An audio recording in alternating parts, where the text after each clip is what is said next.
Hey, I'm back with another video of War and Order. So you watched the first video.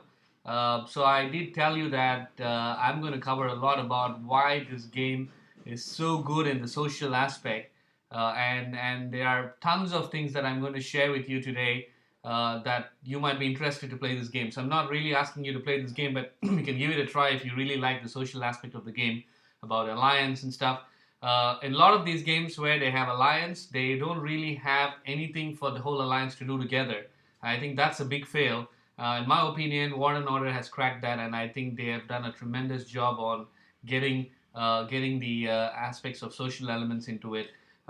Without further delay, I'm going to kind of show you why this is a great alliance game. So just like all other games, you have an alliance. So you can see this is the alliance stuff, but one big difference is within this alliance you can have something called the alliance buildings. So you can actually build the common buildings, like the alliance hall, for example. These are the things that you have: alliance castle, alliance fort, war temple, and each of this would actually give a little bit of a buff for your cities. So this is one of the good thing, because this belongs to your alliance. You kind of feel like your ownership of this, and you feel good, and you can reinforce your troops when something goes wrong. This is the alliance castle, which is in the middle. So this really works well because everybody kind of works towards a common agenda. So that's something that's missing in all the alliance related games. And another good thing about this is you have to expand the territory. So how you do that? You've got to plant the flags. You can actually see the flags in here, right? So the more flags that you plant, you kind of expand your territory, and then whatever the elite mines they call. So this is like elite mines. So this is not like the small little mines that you see. This has more resource, and then it kind of regenerates every 24 hours and so these mines can also be captured with expanding your territory. So the more territory you have, the more rewards you get. You also get a daily territory reward, a lot of resource, and this is really awesome, right? I mean, this is a common goal. Everybody can actually chip in to plant the flags. So you need to spend your gold or your gems in War and Order. It's not gold, it's gems. You can actually plant the flags to expand the territory. So depending on the territory, you get a lot of these elite mines. So with all the territory we have about 13 mines, and you can actually see the amount is pretty high. It's about 1.5 mil and so on. So we have actually planted about 60 flags and still have room for another 110 flags. So anybody can chip in to build a flag.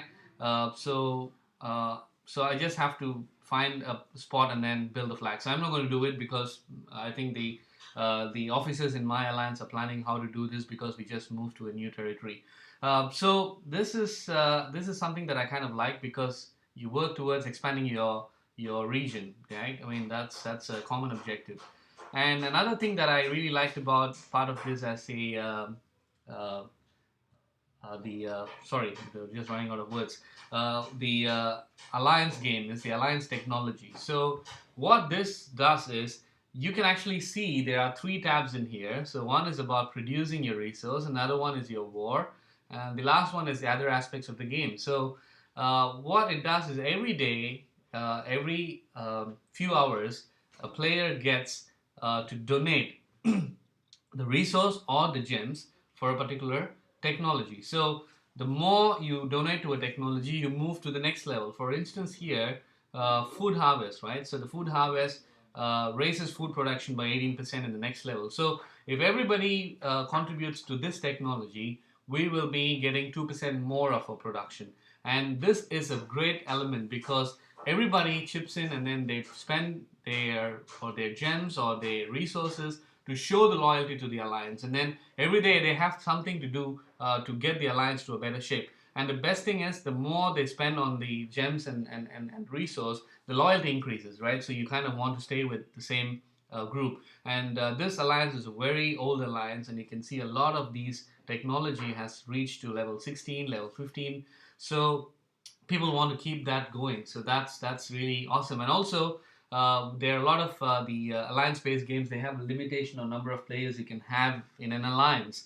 And here you can overcome that by putting uh, more resource to it, and then or gems, and then you can expand. So here the next expansion would be 65. So from 60 you can add 5 more people.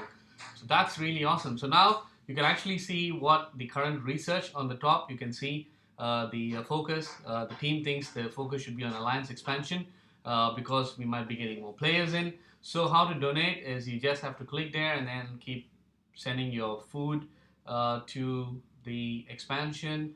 And as I said, this gets regenerated after a few hours. So once you're done with your quota, you have to wait until a few hours to get that back. So once your resource thing is done, you can actually donate your gems if you have gems. So I usually donate gems as well as resource. And you can also keep track on how people are donating. So this one will actually be good to see how people really serious about being in this alliance. So this is a daily contribution, so you can see my name on the top. So and slowly, I think by another 2 hours, you can actually see I'm pushed to like 40th place, because all these players are so loyal, and they really want the betterment of the alliance, and they spend a lot of gems, and they spend a lot of resource.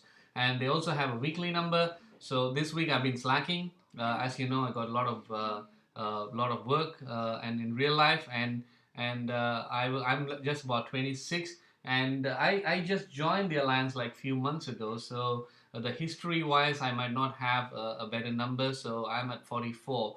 You can actually see for lifetime these people have spent tons and tons and tons of gems, like almost 100,000 from this guy called Superior. So this is a great thing that I feel like, yes, it's an alliance game. It can actually help you to be part of the group, and you can show your loyalty. So that's the second aspect that I like, because you work on a common cause for your alliance.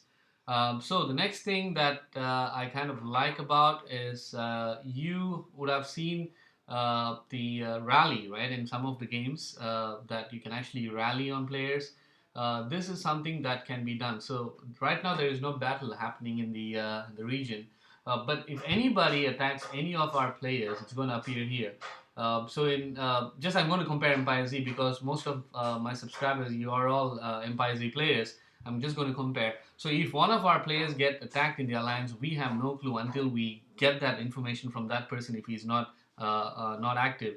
Or we look at the power and see it's changed, or if it's an event, we see the leaderboard and then we know somebody is attacking. But this one, you get the information right away, and you can start to reinforce and rally the player. So you can actually reinforce for a player who is trying to attack you or another player, and you don't really have to attack all by yourself if you're weak. You can participate in the battle with all your bigger players. Like 20 players can actually rally against a bunch of players. Like, one player might be, super powerful, and 20, 30 people can actually rally and attack that player. So again, it depends on how much of technology you have, how many people can join, how much of troops you can send. All these depends on technology and individual capabilities that you would build throughout the game. So the point is, you can actually be part of the war even though you're weak, as long as you want to send some troops to try it out with other troops. It's called rallying against an enemy. So that's really something really good that I feel like it's awesome. And Elite Adventure, another thing. So this is like again like an event. So the officers needs to activate this, and you can be part of this Elite Adventure. So what I'm going to do is Elite Adventure and Elite Wars. I'm going to do another video on that. You stay tuned, and you will get those updates when I upload it. So I really want to get one of the Elite Wars done. This is another awesome feature that I like as part of playing War and Order.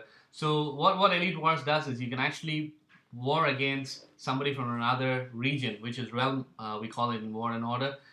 So basically, if you see here, Elite Wars, you can see these are the upcoming wars for us. So we have one from region 16, region 13, region 9. So one in 1 day, and another one in like 2 days, another one is like 8 days. So these Elite Wars are not really like attacking the cities, but they have the War and Order.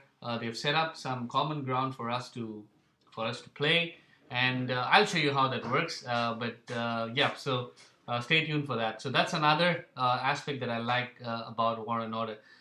So you can actually see this is a great game.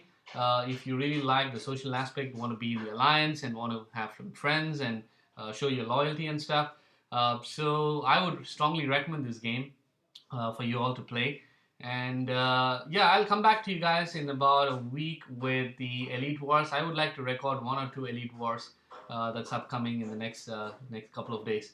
And once you see that, you kind of understand why I'm saying this is a really good game. So have a good day, and I'll speak to you guys soon with another video. And